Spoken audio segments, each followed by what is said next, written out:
Alright, welcome to the test 1 review. We have a lot of stuff to go through, so let's just jump right into it. First up, condensed in line structures. My tips for you are to remember the honk principle. Again, carbon likes 4 bonds, nitrogen likes 3, oxygen likes 2, and hydrogen likes 1 bond. Okay, and now that we know them, use your functional group knowledge. I don't want to see any ridiculous functional groups being proposed, please. First up is this one, CH3, there's 2 of them, CH, C, CHO. CH-COCN. So here we have lots of functional groups in this molecule. First up, we have 2 CH3s bound to a CH. So here's the Lewis structure. No fun to draw. This much hydrogens and carbons. Blah. Okay, bound to a CH. And then we have a C bound to a CHO. How is that going to work? And it's bound to another CH. Okay, so this carbon then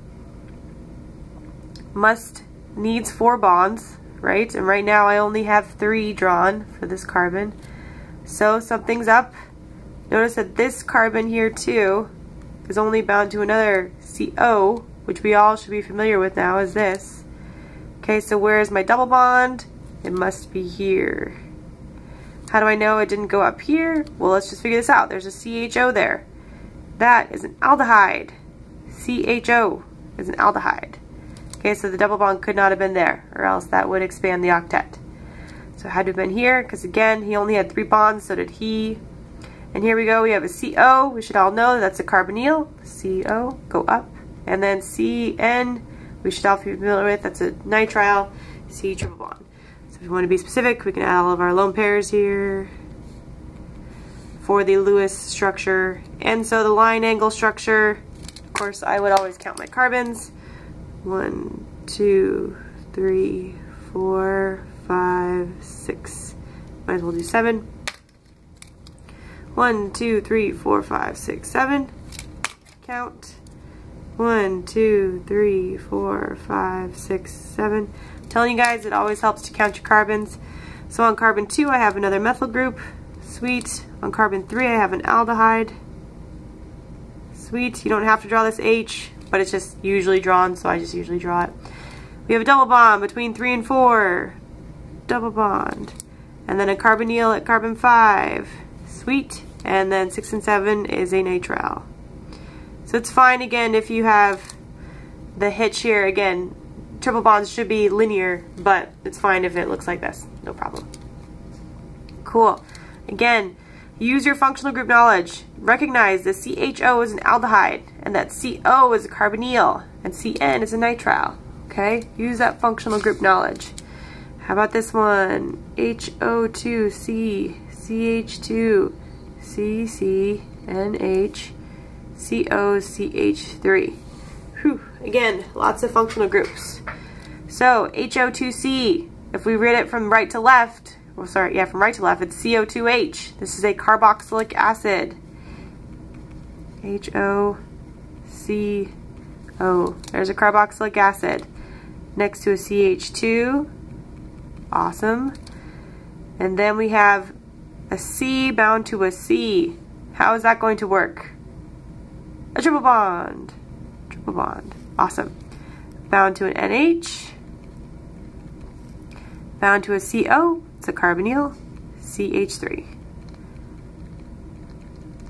Awesome. Be specific. Okay. Let's count. 1, 2, 3, 4, 5, 6, 7, 8. Here we go. 1, 2, 3, 4, 5, 6, 7, 8. Count. 3, 4, 5, 6, 7, 8. At the 1 is an OH. 2 is our carbonyl. 3 is CH2. 4 and 5 is a triple bond. Again, it's okay if it's not linear. 6 is an NH. Definitely try and erase that if you can. NH. 7's got a carbonyl. And 8 is a CH3. Nice. Again, importantly, the N doesn't go like above the little bump. Okay, it goes on the bump. Alright, one more. How about this guy? CH2. CH2. CHOH. CH, CH, CH2. There we go. This one, is it cyclic or linear? Is it cyclic or linear? It is definitely cyclic, okay? And yes, we have drawn the double bonds here because when we're trying to make the cyclic for the condensed, it's hard to not draw the individual bonds. I know that in the condensed, we normally don't draw the individual bonds, but here we can't indicate cyclization without drawing the bonds, so we draw the bonds. Okay, so in terms of the Lewis structure, yeah, let's just go through and draw it. CH, H, CH, H2, CH, we have a double bond, CH, and this CHOH, how is that going to work? It's an alcohol, OH. Awesome. And then the line angle, I love the line angle. Okay, we have a double bond here, and then an OH coming off of here. Yes, would it be good to count? Sure, just to check. Or when you're just writing, go ahead. 3, 4, 5, 6. Awesome. Cool. Use your functional group knowledge. Again, I don't want to see any of this nonsense. O minus for CO2. Okay? Again, this is not a functional group. Do not draw that. Okay? Great. Moving on. Resonance. Awesome. My tips, just like before, are to look for those mobile electrons. Look for electron sinks or holes. Start arrows electrons and literally think about where they're going. Okay? I'll try and emphasize that now. An arrow should only be between two atoms. Okay, so Dr. Arpin's favorite is this guy. 2 carbonyls with the minus charge. Okay? So again, look for mobile electrons. And as I said before, the minus charge is screaming, start with me. Okay, the minus charge says, I have lots of electrons, start with me. Okay, so what I'm going to do is that we can only take 2 of these electrons, we can only do one thing with them. We can't hop them over here, we can't hop them all the way over here. Okay, we can only go through the atom framework. So the only place that these electrons can go is down to this carbon. Okay, so literally think about what's happening here. My arrow here is saying that I took these 2 electrons that formally belong to the oxygen and I'm going to share them between the oxygen and the carbon. Okay, so in my resulting structure, I now have a double bond there. Okay, that's exactly what this arrow is showing. That I took these 2 electrons and they were on the oxygen and now they're being shared between the oxygen and the carbon. And that results in a double bond. Okay, and this double bond, again with this double bond, would then expand its octet. So then it's not the same 2 electrons that we move over. It's not the same 2 that we took from the oxygen. Again, they're being shared now here and they're forming that double bond. So it's these 2 electrons from this double bond that we then move over. Okay, because they have to go somewhere. So again, they were being shared here, now they're going to be shared here. There's my double bond. But again, if we left that double bond there with the carbonyl, that would be too many bonds to carbon, so we have to kick up. Okay, and so if we counted the lone pairs before, that is how that oxygen then ends up with 3 sets of lone pairs and the minus charge. Okay, again, it's not the same 2 pair of electrons that I then swoosh up to the oxygen. Here, if I just move them here, these 2 electrons are now being shared here. It's not the same 2 electrons, so then I need to take a new set. So I take 2 new electrons, and it's from this double bond that we kick up. Okay, so here's another resonance structure, and then hopefully you guys have seen this enough that you recognize that there's one more I can draw. I've put the minus charge at either oxygen. Can't I put it at the carbon? Yes, I can.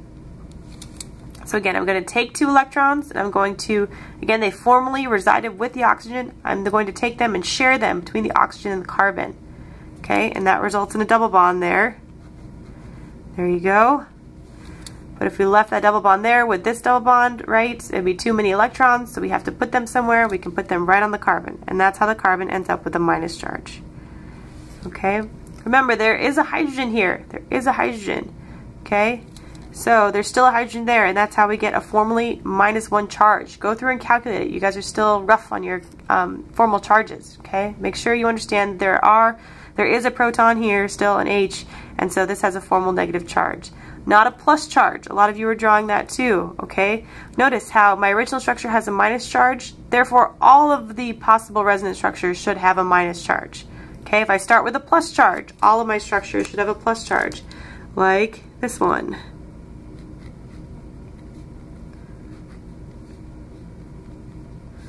Okay, so what can we do with this one? Again, look for mobile electrons, look for mobile electrons. I see two sets. We can have a lone pair here, or the double bond, or the alkene. That could also be a mobile set of electrons. Which ones do you guys want to start with? How about, I don't know, the lone pairs. Okay, so I'm going to take these lone pairs, and I can only go one place with them. I cannot kick them to the right, because the right has 2 protons. They are there. So if I gave them then to the right, I would be expanding the octet. You can't do that. Okay? You have to push them where we have more mobile electrons. Push them where we have more mobile electrons. Okay? So here, I'm taking the 2 electrons that again formally reside with the oxygen, and I'm going to share them between the oxygen and the carbon. And this results in a double bond. Sweet. Okay? And we can't expand the octet because again with this double bond, 2 double bonds, we'd be expanding the octet. Something has to happen. Look at this, we have mobile electrons right next to a hole. Mobile electrons right next to a hole. That's true in a lot of these cases. Mobile electrons right next to a hole, okay? And so where did my double bond go? It ended up here, okay? That plus charge is no longer there. Got my white out. Where is my plus charge? Okay, this time it's just a formal charge, and it resides on the oxygen because oxygen's got 3 bonds. Okay, and so this brings to mind one other thing we can do, because we have a formal charge in the oxygen that is a plus charge. So again, the oxygen wants electrons, so let's give him electrons. He has an electron hole, so let's give him electrons. Here we go. Let's give him electrons. So what does this structure look like? Again, I took 2 electrons from this double bond. They were being shared between the carbon and the oxygen, and I gave them to the oxygen. So now he's got a lone pair. Okay, this double bond didn't move. Where's my plus charge? Where's my plus charge? Again, think about it. The electrons were being shared between the carbon and the oxygen, and we gave them to the oxygen. So what got left out? This carbon. This carbon no longer has those 2 electrons, so he has a formal plus charge. He got left out. Okay, I got one more for you guys, and then we'll have to take a little break for the video. Here we go. CH, CH3. And this guy's got a formal minus charge with the lone pairs. If he didn't have the lone pair, he'd have a plus charge. But I have drawn the lone pair, so he has a minus charge. So where can we push these electrons? Okay, can we push them onto the right? The answer is no, because this guy's already got 8 electrons. So if we give him 2 more, that doesn't work. So we can only push them to the left. We give them to that carbon. Again, they were on the carbon, and now they're going to be shared between the carbon and the nitrogen. Okay, so now I have a double bond there. There's my double bond. Okay, but again, I can't expand the octet. The double plus the triple bond would be 10 electrons. So we have to do something. We can rest them right onto the nitrogen. So the nitrogen here, the C triple bond N here, is kind of our electron hole. So now, again, it's not the same 2 electrons that went all the way there. They were on the carbon, now they're being shared in the double bond. Okay, we can't expand the octet, so we have to take 2 new electrons. So we take 2 from the triple bond. So, resulting from that, we only have a double bond, and now nitrogen, which already had a lone pair on it, okay, now has another lone pair. And so where is my formal negative charge? Right, we start with the negative charge. Where is it now? It's on the nitrogen. Okay.